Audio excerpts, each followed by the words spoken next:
Mondd meg, hogy nincs itt. Igen, nem teszek ezt, akkor 100 meg.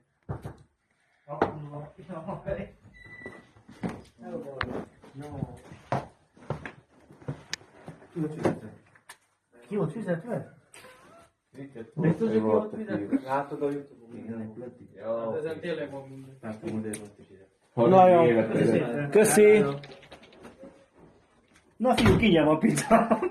Ingyen pizza, kurva. Elkezdi Geci, hogy ki van fizetve. Zsolt, mi a helyzet? Ki fizetted? Esküszöm, hogy nem fizettem. Ezt Alexandra fizette. Én basszak bele, fizettem egy lejt az a pizzát. Nézd meg a telefonodon. Tényleg az életemre esküszök, hogy egy lejt nem adtam az a De nézd meg a pizzát.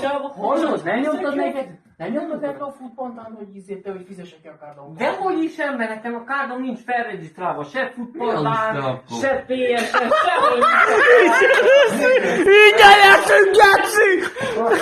nincs a kárdom. De tényleg azt nem, hogy